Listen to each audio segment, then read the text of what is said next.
Hey listeners, how is everyone doing today? I hope you're finding so many wonderfully new ways, big and small, to choose bravely. Make sure you tell us all about it. You can pop directly onto our website and there's a little tab right on the right side that says voicemail. You can leave us a voicemail and you can actually tell us what sort of new brave things you're up to and how that feels. I would love to maybe share some of those on the show. So don't be shy. Record your voice. And if you don't want to use it through the website, you can record on your phone or anywhere else and just send over a little clip and tell me what you're up to, how you're choosing bravely, and how it's impacting your life. So today's episode is dedicated to one of our patrons, Jennifer Archer, and I asked Jennifer if she wanted the show to be dedicated to her or someone else, and she has requested that the show be dedicated to her sister, Emily Layton. She says Emily is one of the bravest, most amazing people she knows, and I happen to know Emily, and I completely agree. So I think this is a perfect episode, actually, for Emily and the journey that you've been on. So this episode is dedicated to you, Jen and Emily. Thank you so much for listening. Thank you so much for supporting. Okay, folks, before we start the show, I have to tell you, I'm not sure if you remember or not, but episode 38 of the show was called Still Brave. And it was with a man who has now become my friend, Tattoo Tom Mitchell. And in the episode, which if you haven't listened, you really should listen as soon as you finish this one. In the episode, Tom talks about running up Mount St. Helen. He does this race every year that's called the Bigfoot Run. It's 206.5 miles straight up Mount St. Helen. It sounds insane. I know it sounds insane. And Tom might tell you some think he is insane, but really he just has a heart of gold and he's trying to raise money for childhood cancer. And the Brave Files has agreed to sponsor a mile. And we're sponsoring a child. Every mile that they run of the Bigfoot Run is dedicated to a child who has either lost their battle to cancer, in remission, or is currently being treated for cancer. And our mile is for a sweet young lady named Daphne, who unfortunately lost her battle with brain cancer at the age of 7. Now, I have 4 little girls, and the idea of losing any of them at any age is so traumatic. But I think about my 3 oldest when they were 7. Oh, it's a lot. And Tom wants to eradicate childhood cancer. He's doing everything he can to do that. And folks, we can help him a little bit. So the Brave Files has agreed to help raise $1,000 in honor of Daphne and to support Tom in this run. So you can pop over right now onto our show notes and onto my website and look for the Still Brave Bigfoot Run link. I'm going to give you the link, but honestly, it's a little bit of a mouthful.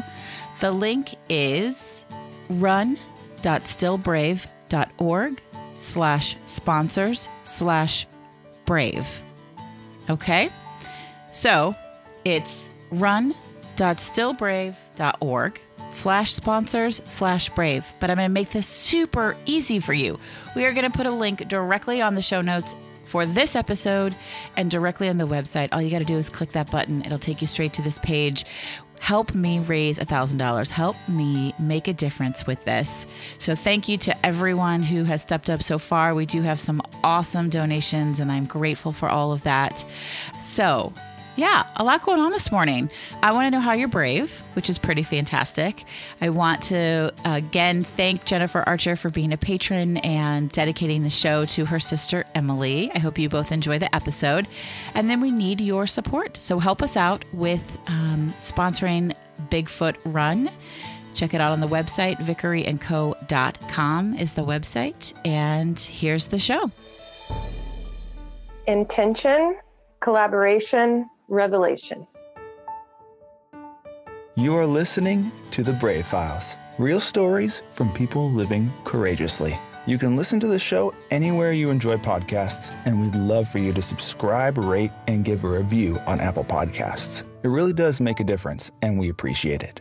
Now here's your host, Heather Vickery. Hey, everybody, it's Heather Vickery. Happy Thursday. Welcome to the Brave Files podcast. We are really glad that you're here. So today's guest is a woman that I have had the pleasure of getting to know over the last couple of years, and someone I now consider a friend, which is a joy to be able to bring someone on the show that I really, really like. Lily Thompson is the editor, publisher, all of the things for the Perpetual You magazine. And when I approached her and asked her to be on the show, she goes, "Oh, wow, I never really thought about that being brave, but okay, let's do it." And I think it's super brave. I love the energy that the magazine puts out and all that you bring into the world. Lily, I'm so happy to have you on the show. Thank you. Thanks for having me. I should say that I recently changed my last name. Oh, So, well, so I'm now Lee McKnight. Lily, I guess, you know what? I guess I knew that. I can do that over and we can get rid of it if you want. No? No, Okay. it's not I didn't do it legally because it's expensive, but in my head. And I think it's funny. So can I assume that you've taken on your husband's name? Yes. So we did a 10-year vow renewal, and both me and my oldest son, we had different last names, and we both took on the last name McKnight. Wow. So now we're all McKnights, which is so much easier. It can be easier, but I think that's almost a brave thing too, right? To completely change your name, especially for your son. How old is he? He's 10. So to go back to school with a different name and all of that, you got to explain that. Right. Which shouldn't be anybody's business, but lo and behold, it always will be. Yeah. Well, especially for him, because bravery is a big thing for him because he does have social anxiety. So yeah, definitely. Wow. Yeah. Well, good for you. Yeah. So listeners, welcome Lee McKnight to the show. You got to tell me these things in advance, girl. I'm sorry. I'm excited to have you on. I want to know how you decided to start creating the Perpetual You, and then tell everybody this is a beautiful magazine, and I've had the joy of being a writer for it a couple of times now, and we promote the podcast in the magazine, so y'all have to go check it out, and Lily can tell you all about that. But tell us how this came to be. Yeah. So the Perpetual You, for people who don't know, is a lifestyle magazine for women. And it's geared toward women who are either living intentionally right now or women who are on the cusp of wanting to live a more intentional life. And when you say living intentionally, clarify what you mean. For me personally, living intentionally means having a set of values that you have defined and you have chosen, and then making decisions and acting based on those values that are personal to you. That's awesome. And that's so many women right now are doing that there's a huge cultural shift, at least in the United States. Many women are recognizing that they hold values that might be different from society.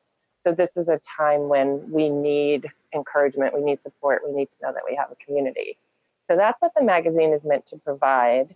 It also explains why we started it. I co-founded it with my sister during a year when she was living with me here in Connecticut. And we felt like we needed something like this magazine.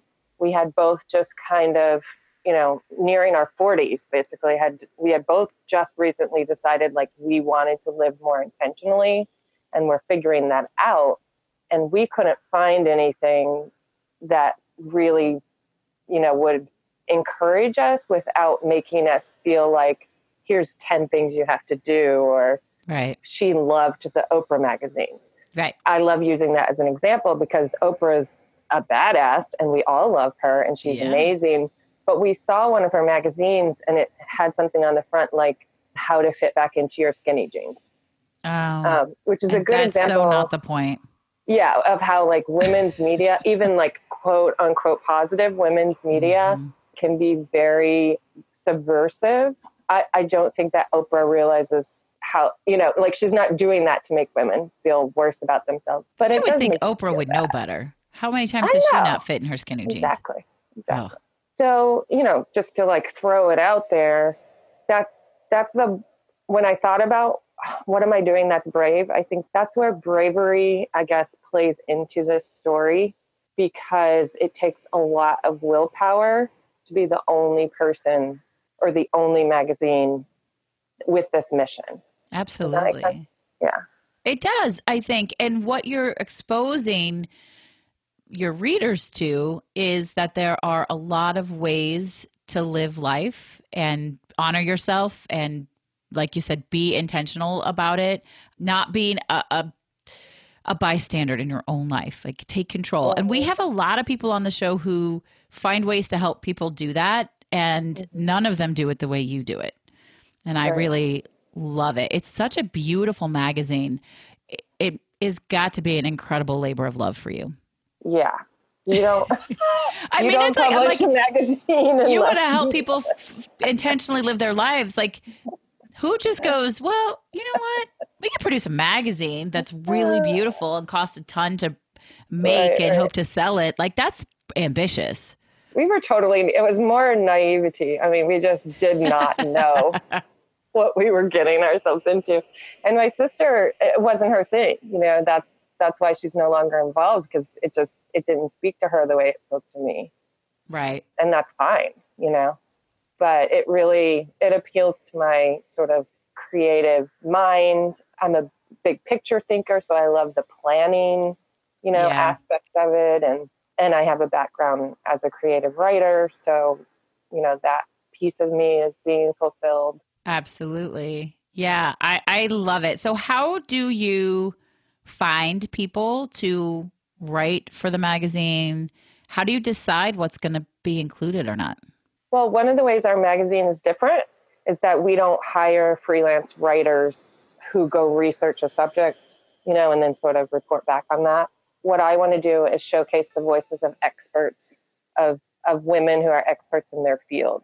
It's amazing that, like, right now, so I've been publishing for 3 years, I could think in my head, like, okay, so I need to find an expert on, you know, connection. And like 5 people will pop into my head who I either know or someone I know knows. I've worked with them before. You know, I've met them at some, like, it's just at this point in time, my network is pretty huge. Yeah. Just because I've been doing this, you know, for 3 years. I don't even remember how it first came to be that I knew you were looking for writers. Well, we got connected through the Inspire photographers retreat. No, we did not, because I connected you with Inspire. Oh, damn. I had already written for the magazine by then. And I was like, oh, you're in Connecticut. I remember our first conversation. Oh, then we were on Instagram, I think. Must have been something.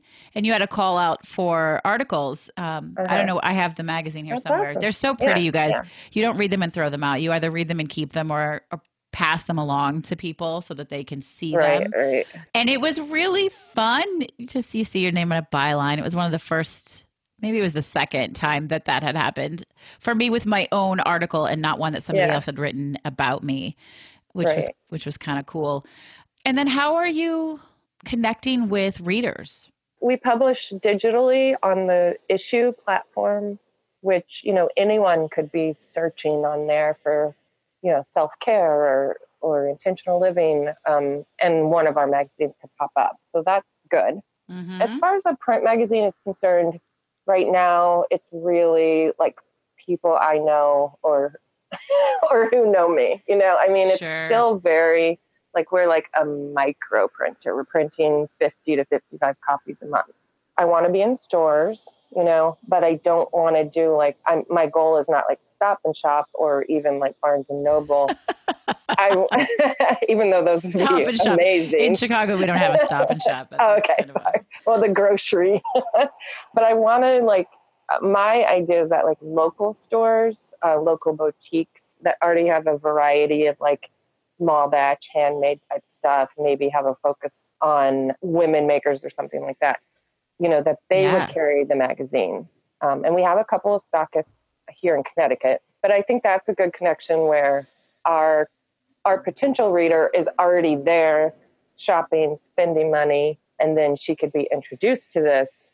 And that's a way to reach, you know, people that we would never reach online or on Instagram or something. I mean, absolutely. The truth of it is our ideal client probably isn't on Instagram. I mean, maybe she is, really? But yeah, I think our ideal client is probably pretty active on Facebook still, though she may be frustrated with the chatter. But yeah, we really, that's the challenge. We really have to reach these women in their real lives, where they're shopping through word of mouth, friend of a friend kind of thing. Okay. Interesting. Well, it's funny. When I first started the podcast, this very one that you're a guest on right now, I reached out to you and I said, okay, need guests. Because it was, as some of you may know, I was literally standing in my kitchen making dinner and the concept came to me and I went and I bought the domain and I created an application Google form and just put it out on Facebook. And I was like, okay, who has a story to tell me? And Lily said, well, that's not really, we don't teach people that they have to be brave. Like, that's not what the magazine's about. And I was like, I totally call bullshit on that because it's so brave to live intentionally. Like, I don't even remember that. Yeah, it's funny. I have the strangest memory for stuff like that. And I really think that it takes so much bravery to live intentionally and to not follow the rules if they don't serve you, and to say no to something that everybody's saying yes to, or to say yes to something that nobody's saying yes to. Right. So I love, I've learned just from listening to your podcast, I've really started thinking of bravery differently and of fear differently. So you've touched my life. Thank you. Tell me more about that. How have you had those experiences? What's changed for you? My definition of bravery was probably very closely tied to my definition of anxiety, because that's something that we deal with as a family, and I deal with it as a person. Bravery, almost like, I know we've talked about this, like bravery is like really doing something you're uncomfortable doing. Right. I guess I knew that I was also, that wouldn't mean that the fear was gone, but I definitely was thinking in terms of like bravery versus being afraid. If I'm afraid, I'm not going to do that thing. If I'm brave, I am. And I know that that's something I probably have been passing down to my kids. Sure. I love that you just shared that, because those things are definitely not true. You're still scared. You just do it anyway. Right. And that's a big shift. That's a big shift. Thank you for sharing that with us. Really I love that. Kids. I love that you said that. So what has been the most difficult thing for you in producing this magazine? Well, in the beginning, I saw myself as an introvert and still do. And I had a story about myself that was like, I'm not good at connecting with people. I'm not good at reaching out. I don't like to talk on the phone. I just want to stay in my bed under the covers and read books. And sometimes I do still want to do that. And I do feel that way. But I really had to let go of that story in order to be successful as a collaborative, enterprise. Now, for the first year of the magazine, I did everything. If it could, if I could do it, I did it. I wrote, I edited, I redesigned my home. I took pictures, everything except the layout. You can't do that for very long. Just because you can do it all doesn't mean you should do it all. Yeah. Yeah. And so going into the second year is when we really started focusing on the collaborative aspect. And I had a heart-to-heart with the boss, who's my husband, who has a full-time job. Wait. Why is he the boss? He's the boss because he has a full-time job and he's basically like our biggest investor, is the way I think of him. Okay. All right. It's okay. It's not a gender thing. It's the fact that he has a job and I do not. I have a job, but I don't get paid. I'm not yet paying myself. Well, you get paid in a lot of different ways. It's one thing that Erin Anastasi taught me is we can get paid in a lot of different ways. That's true. Okay. I did choose something that requires cash money. That's true. In order to be, in order to do it, I could. That's one of the things we talked about. Like, we could change, the business model, figure out a different way to go, or I could let go of some other things and continue to put our finances into the back end, the marketing, the printing, the distribution. And is that what you decided to do? And that's what we decided to do. So I think that's brave too, right? To rearrange your life and how you're going to live it in order to actualize a dream, something that you think is really important to put out there. Yeah. For me, it was brave. And I think a lot of women, I do not think I'm alone on this. It was brave for me to say, I need help with making this into what I want it to be. I need help from my partner, but I also needed like a lot more women to be involved to keep it like, with my vision, but not doing everything myself. Yeah. And you've recently brought on a young woman that we know here at the show, right? Casey Marie is doing some work with you. Yep. She's helping us with marketing.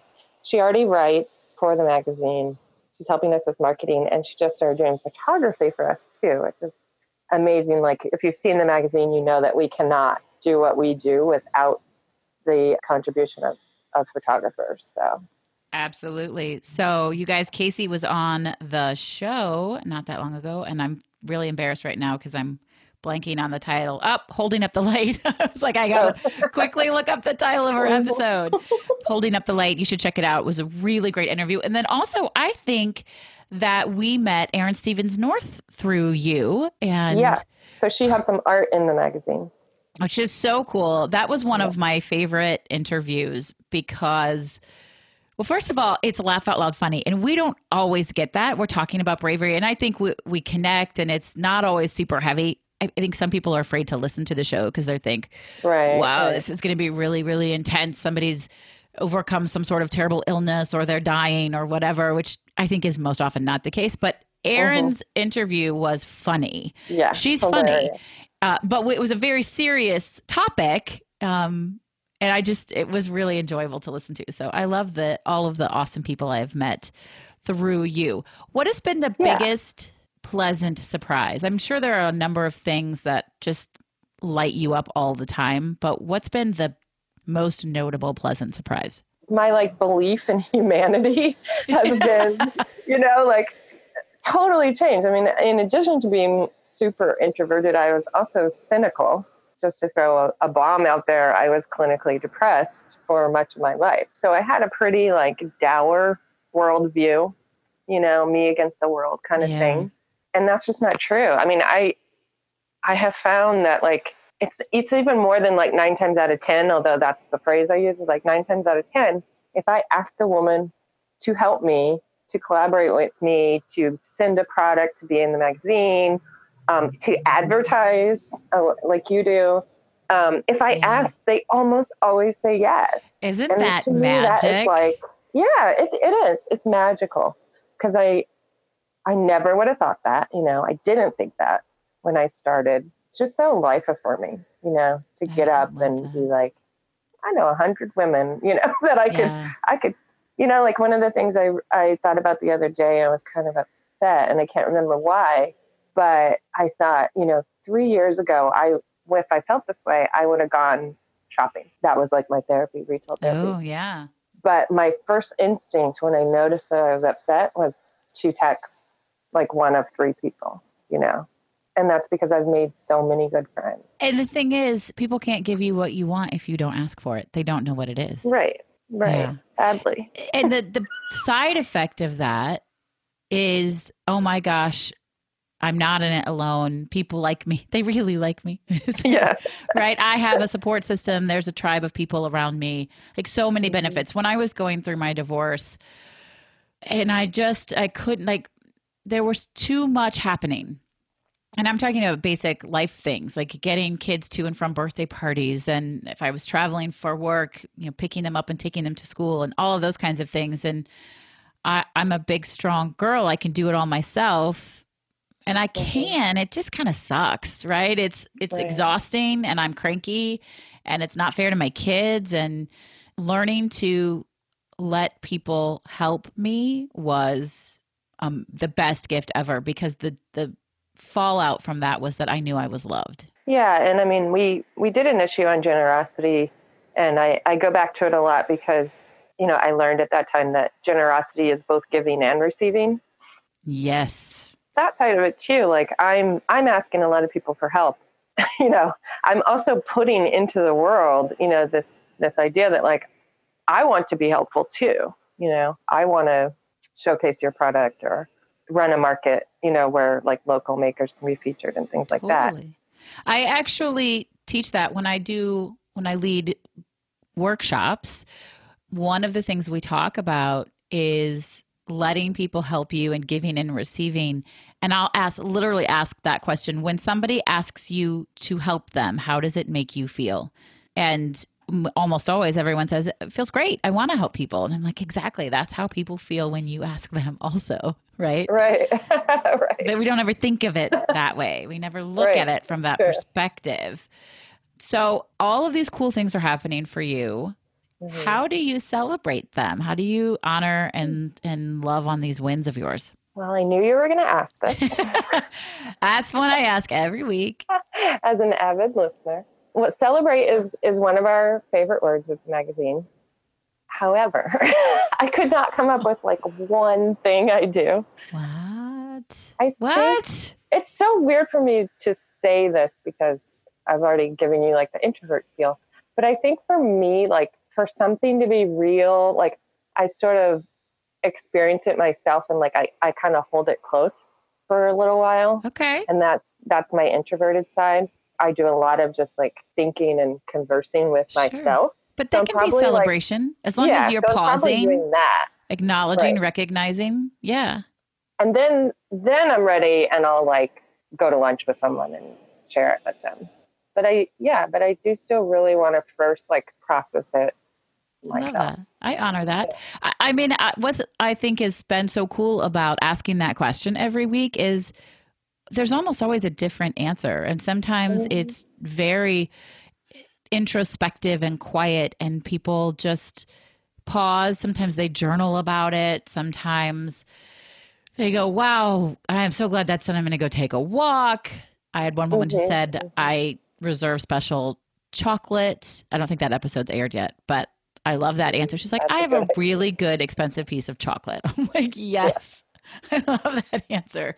So there's definitely like in our family, we definitely celebrate through food and fun. And you know, like, I do really think though, sharing it somehow, whether it's a whisper to someone or a text or a, hey, did you know that this thing happened? There's so joy shared is joy returned. And so when you are excited or proud or happy, a beautiful way to celebrate is to let other people in on it with you. Yeah. So, and I like to share positivity as much as possible because I think there needs to be more of that. Yes, absolutely. Do you have a gratitude practice? Not in the typical 3 things at the end of the day. Sure. I am sort of grappling with like appreciation and gratitude, what that means to me, how, you know, I can elevate it more in my life. So I think I'm still at the point where just in my mindfulness journey where it's important for me to like stop and recognize in the moment, you know, that everything's okay. Or that sometimes I'm recognizing like, wow, this is really cool. This is a special moment.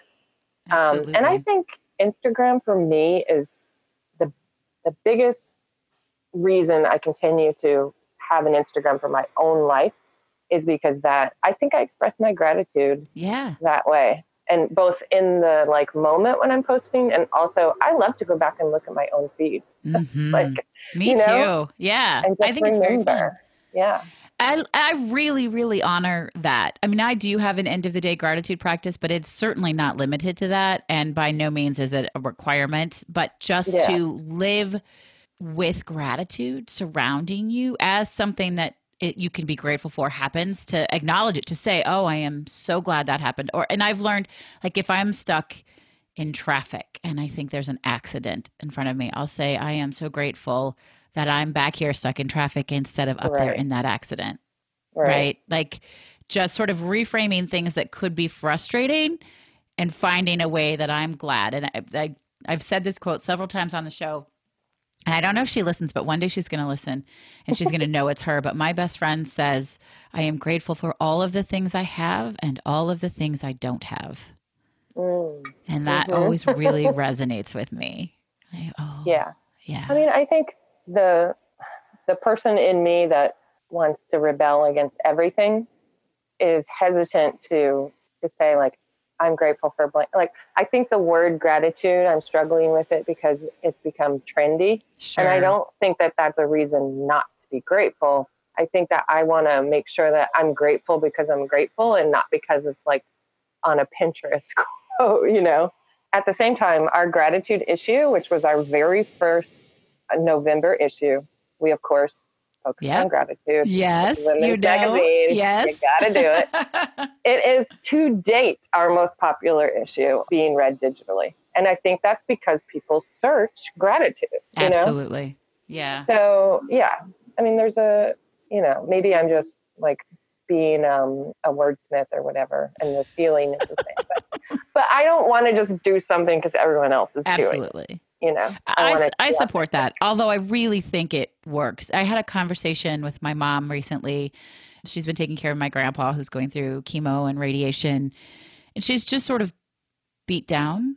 And she said, I don't know who I've turned into. I don't like the energy surrounding me.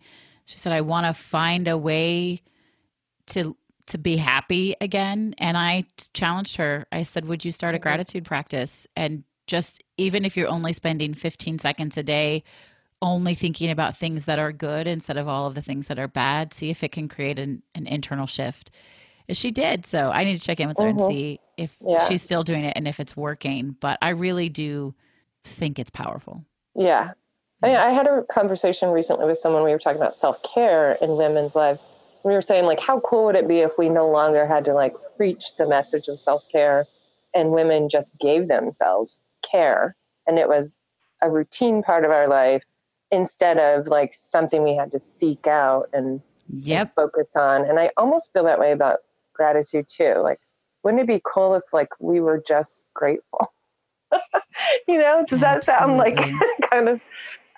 but I think, like, for kids, like in my son, in his life, it's important to just point out to him, like, everything is, the sky is not falling. Like, let's think of some good things right now. Absolutely. Yes, yes, yes, to all of that. You have a podcast. Yeah. You want to tell everybody about your podcast? Because I didn't have enough going on. So. I know that feeling. I'm co-hosting a podcast with a very good friend of mine who I met through the magazine, Marie Levy-Pabst, and it's called Mama Now. And we have conversations with other mothers, and sometimes just the two of us have a conversation about motherhood and identity and what we call the messy stuff in between. So basically life. So I was lucky enough to be on that podcast. We'll send the links to that in the show notes so you guys can go and check it out. That was a really fun interview with you and Marie. I really enjoyed that conversation. So everyone can check that out. So Lily, I would love to know at this point, what is your favorite charity to support? I'll bet that's a hard question for you. It is. I bet you have a bunch, not because I don't think you have one. I have so many. But I'm going to steal a page from Erin's book because when I thought about, like, how do I give to others? Because I don't give to charity right now. What I do is I support small batch makers. Okay. And in my case, I prefer to support women. And I thought, like, does that count? Does that meet her requirements? And the reason I think it does is because, like, when you buy, there's a meme going around now, so you can see this, but when you buy from someone who is making the thing themselves, and then that money is going back into that person's life. So it's, and then that person is supporting their family, and then their family is a member, is a part of their community. So the ripple effects for me are what make it kind of like a giving aspect. Right. I will accept it. Okay. I will accept it. And I will probably ask you, I won't put you on the spot now. And it may be very difficult for you to do, but if you have a few favorites that you want to share, we can link them in the show notes. Oh, that'd be cool. Yeah. Yeah, totally. Definitely.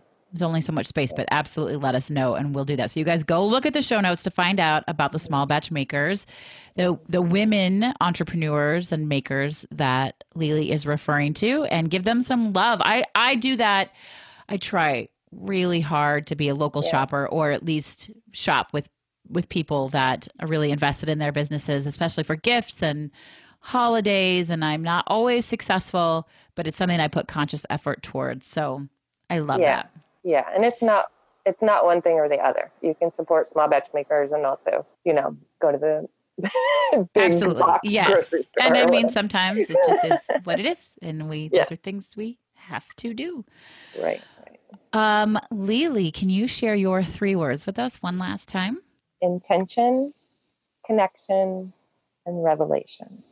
And so, do you want to tell everybody? I love your 3 words. I think they're beautiful. When I ask you, we do a little pre-call before the interview starts. And what did you say to me about 3 words?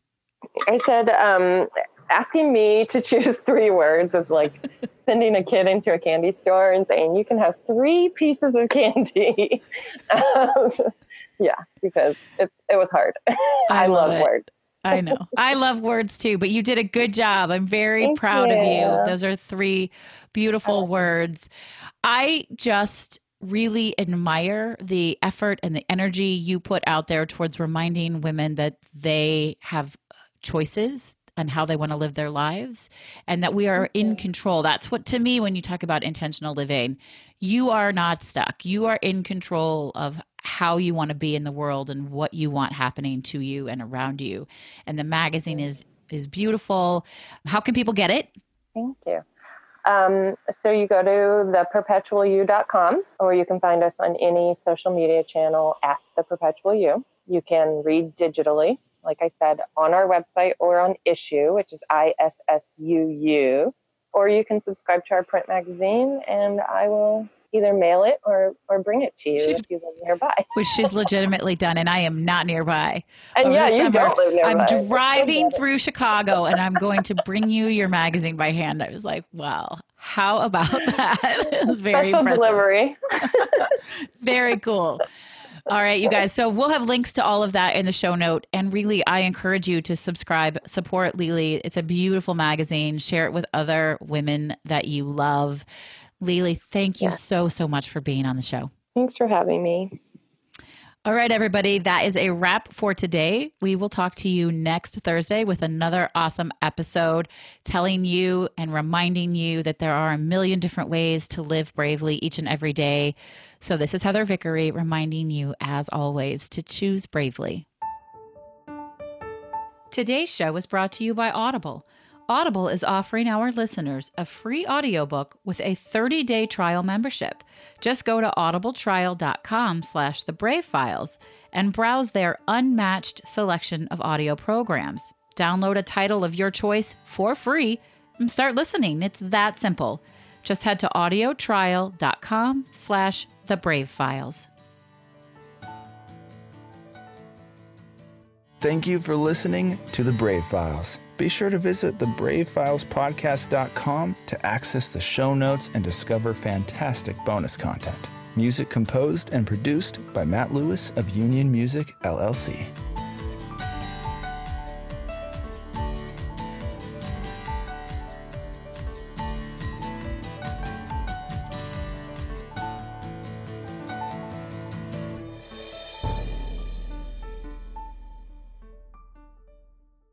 Special thanks to our editor and audio mix expert, Andrew Olson. I am eternally grateful for all that he does to make each week sound so fantastic. You can hear more of Andrew's work at findandrewolson.com.